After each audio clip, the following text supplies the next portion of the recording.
We are living now in the most integrated, globalized time in human history. For most of human history, people were separated from each other in tribes and countries and oceans and mountain ranges, prevented human contact, and we now live in the globalized, internet-connected world of the 21st century. For the first time in human history, the 7 billion people who live in the world are all connected through 193 nation states. So how do we think about these challenges ahead of us? I guess looking back on my own career, thinking about this, I teach now, I think we're living, especially as Americans, at the most complex time in our history. Now, that's a big statement. I don't want to exaggerate that point. I'm not saying it's the most fateful time, because that was the revolution that began in Boston 237 years ago. That was our fight for freedom against the British Empire. And it's certainly not the most dangerous time. That would have been the Civil War between 1860 and 1865. We're commemorating the 150th anniversary of that war. January 1st, 2013, 150th anniversary of the Emancipation Proclamation, one of the most significant acts in American history. That was the most dangerous time. We lost 700,000 people. We lost more Americans in the Civil War than in all of our wars combined over 2 centuries. So not the most fateful time, our time, not the most dangerous time, not even, ironically, I was talking about our globalized world, the time of our greatest engagement in the world, because we had 12 million American men and women in uniform in the Second World War, between 1941 and 45, in uniform, serving around the world in the Atlantic and Pacific theaters in our fight against Hitler's Germany and Tojo's Japan. But what is it about our time that is so complex, so threatening, so dangerous, but also filled with some opportunities? Well, the way to illustrate that is, let me take you through a walk, or come with me in a walk through the White House. You all have a mental image of the White House. And you know that President Obama and his family live in the 2nd and 3rd floors, and President Obama has the easiest commute in world history, and certainly in Washington. He just comes down his elevator with his Secret Service detail every morning. He walks through the Rose Garden. You can picture the Rose Garden created by Jacqueline Kennedy 50 years ago. He enters the side door of the locus of power, not just in our country, but really the locus of power in the world, the West Wing and the Oval Office, created a little over 100 years ago by Theodore Roosevelt. And in that Oval Office, you've all seen it in TV, the fireplace, the 2 chairs, and the desk. And on the desk are 2 inboxes, just like we have inboxes where we work. One of them is domestic policy, and that's piled a mile high with problems that we're debating Governor Romney and President Obama the other night, and in the other debates, healthcare. How do we tax and regulate businesses and individuals, abortion, gun control, everything about domestic policy? I am not competent to talk to you about that. I didn't spend my adult career working on that. But there is another inbox called national security, international policy, foreign policy, and I've got some expertise and information about that, and that's about a mile high with problems. What's in that inbox? I think if you go through it, and this is what the president faces every morning, and by the way, the same rough inbox that Hu Jintao in China, and Manmohan Singh in India, and Dilma Rousseff in Brazil, and Angela Merkel in Germany, the other great powers face. It's the most complex agenda we've faced as Americans in our history. And it begins with the Great Recession. Because while the economists tell us it's over, tell that to the 7.8% Americans still unemployed. Tell it to the people who've lost their homes to foreclosure. Tell it to the young kids, thinking about Bob's presentation just now, having great difficulty leaving our high schools, our trade schools, our best universities, and getting jobs. The youth unemployment rate's so much bigger than the adult unemployment rate. So that's the first issue. That issue would dominate the agenda, the term of any of our presidents in American history, because President Obama presides over the largest economy in the world, the most innovative economy in the world, and we are the country that's got to pull the rest of the world out of recession and forward to global growth. And as we've seen from the campaign, that's the big issue. Behind the Great Recession and our big economic problems is the fact that we're still at war. And you know, it's funny, you read the papers, you look at TV, you live your life. There isn't constant conversation about the fact that we still have 68,000 men and women serving in Afghanistan.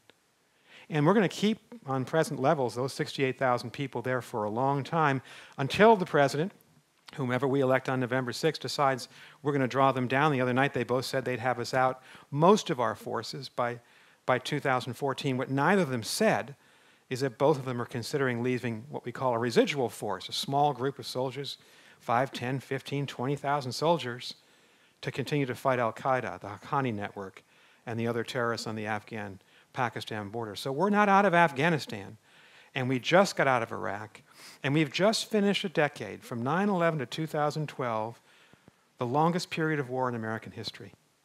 We've never fought a war as long as Afghanistan. We've never tried to deploy so many hundreds of thousands of soldiers to fight in true great land wars in all of our history.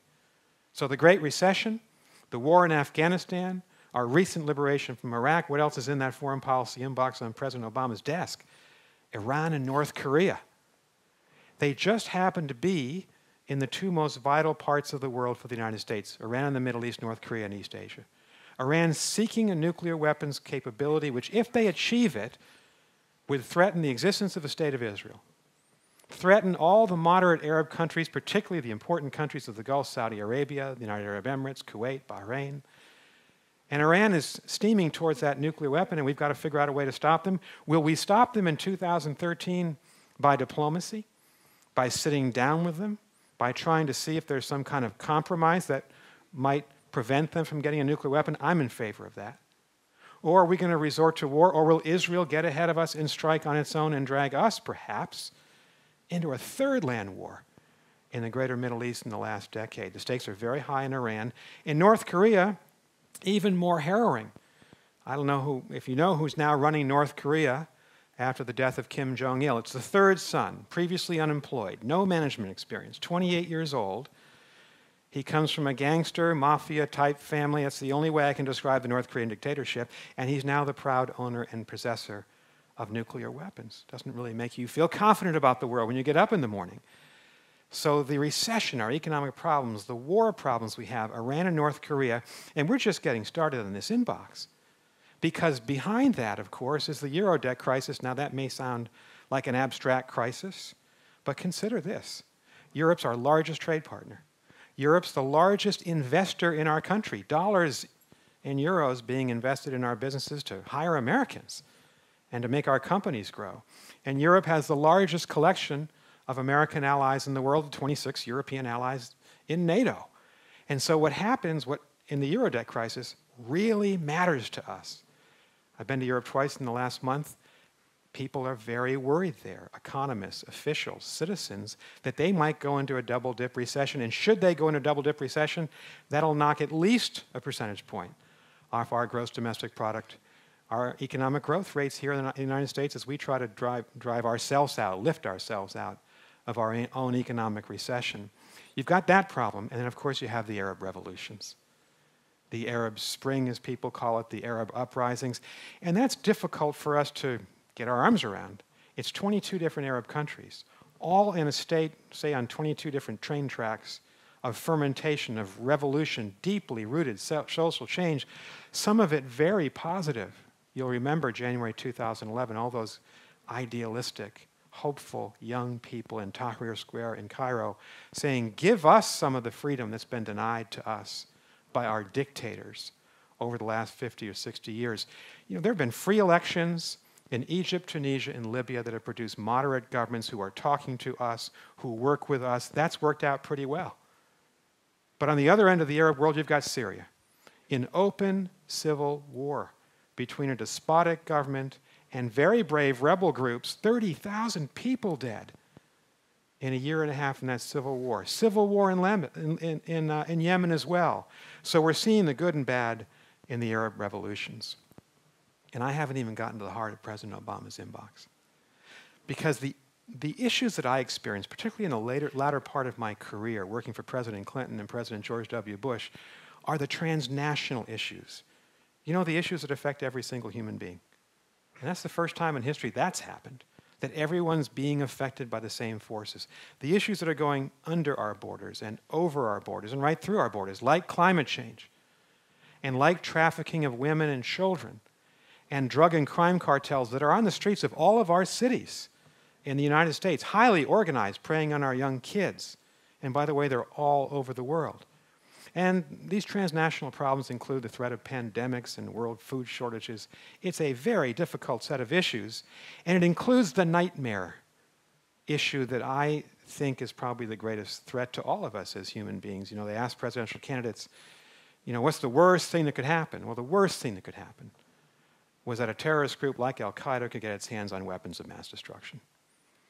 And the only way I can illustrate that for you is to remember 9/11, September 11, 2001. We all remember where we were and what we were doing and how we felt when 3,000 people died in New York, in Pennsylvania, in Washington. But think about this. If Al-Qaeda with evil intent, had nuclear suitcase bomb technology, or chemical weapons, or biological weapons, weapons of mass destruction, they would have assuredly killed 3,000 people, more than 3,000 people in 9/11. And what killed the 3,000 people? Our lost citizens. It was Al-Qaeda using the most crude means available. They flew airplanes into buildings, and the resulting explosion, the crash, the explosion, the falling buildings, the fire killed people. But chemical weapons at the World Trade Center or biological weapons would have killed, who knows, 30,000, 300,000 people in lower Manhattan and northern New Jersey. So the stakes here are really high. Now, at this point, as we go through the inbox, you're about to say, stop. This is depressing, it's harrowing, it's too negative on a Wednesday afternoon. So let me tell you, there's some positive, hopeful issues in that inbox that President Obama, President Bush, President Clinton have all been able to build upon. And I'll just name a couple. Think of the fact, and Boston's a good place to talk about this because we're a science technology city, that science, technology, and medical advances will change our lives for the better.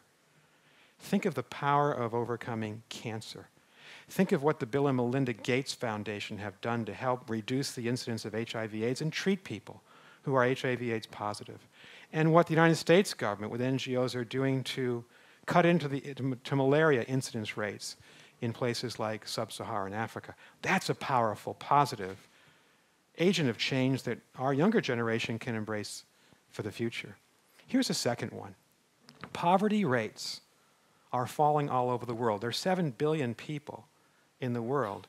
There are over 2 billion people who live below UN-declared poverty lines. That is, you make less than $2.25 a day or $1.25 a day. But I think when historians write the history of our time, they're going to say, well, that was the time at the end of the 20th century, early in the 21st, where China lifted several 100 million people out of poverty in the greatest recorded economic expansion in history, China, over the last 30 years. And India, with its democratic government, doing the same. And so that's hopeful. Let me give you one more hopeful example that's in the inbox. And that is that the great powers are at peace. Now that sounds, again, very abstract. What does that mean? Well, for most of the last 400 or 500 years, the great powers have been at war. Just take the last century, the century that our parents and grandparents and great-grandparents had to deal with. 16 million people died in the First World War between 1914 and 1918. 60 million people, 60, died in the Second World War. When great powers clash, they produce these global catastrophes called total war. And right now, for a lot of different reasons, the great powers, the United States, the Russian Federation, China, India, Brazil, and the European Union, the biggest economies, the biggest militaries, are at peace with each other. China is living inside the system that Britain and America created after the Second World War, the international system of economics and trade and commerce and military alliance. No one's contesting the system. That gives me a little bit of hope for the future. Now, I can't take you through the inbox and through a tour of the White House and give you all those challenges and opportunities and not give you a couple of thoughts about how we as citizens can play a role in overcoming the dark side of globalization, as Tom Friedman has called it. And that's in the first issues in the inbox, and embrace the positive side of globalization and try to make the world what we all want it to be, more just, more stable, more peaceful. So here's some ideas that we can think about as Americans and as citizens of the world. This is not just for Americans. Here's the first one. President Clinton's 1992 campaign slogan. Anybody remember what it was? It's the economy, stupid, was what President Clinton and James Carville and George Stephanopoulos said. What does that mean? Our power, our ability to act in the world, to have a strong military, a strong diplomatic corps, to have development aid, to participate in all these great things, rests on our economic health here at home. And if the economic ship of state is listing, if we're in bad shape, if we can't balance our budgets, if our people can't work, then we can't be strong overseas. There's a direct correlation, and both President Obama and Governor Romney drew attention to that last week. So the first thing we've got to do is right the ship, insist that our political leaders bring us compromise in Washington and bring us some appropriate level of taxation and budget reductions that would get this economy going again. That's the first thing. The second thing, resist isolationism. Americans have this habit over 230-odd years of retreating, sometimes when times are tough, into isolationism. You see the Tea Party pretty much standing for that right now in its foreign policy.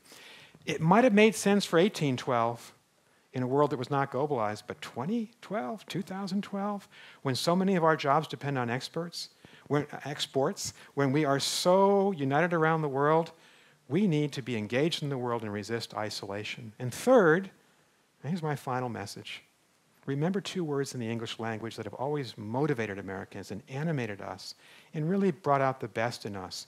The words are hope and peace. The word hope, think of our greatest figures at the toughest times. Lincoln saved us.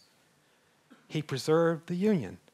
He redeemed the promise of America by overcoming our original sin in our Constitution that said that African Americans are 3/5 of a citizen. That's hope. And Martin Luther King, 100 years later, brought us the Civil Rights Act and the Voting Rights Act and a peaceful life for African Americans. And think of peace. 50 years ago this week, John F. Kennedy and Nikita Khrushchev almost came to nuclear war over the Cuban Missile Crisis. And they compromised at the end. They pulled back from war, and they preserved the lives of hundreds of millions of people who would have assuredly been killed in a nuclear holocaust. And Kennedy, in his greatest speech, said several months later, and this is about the peaceful part, we need a strategy for peace in America, not just a strategy for war. It's an important message for Americans after 9/11. We have to secure ourselves, of course, and defend ourselves, but we've got to always be looking for peace. And Kennedy said in this speech at American University, he said, for in the final analysis, we all inhabit this same small planet. We all breathe the same air. We all cherish our children's future, and we are all mortal. America has this tremendous capacity for change, hope, dynamism, in leading the rest of the world and in fixing the problems in our own society. So thank you very much for the opportunity to be here today, and all best. Thank you.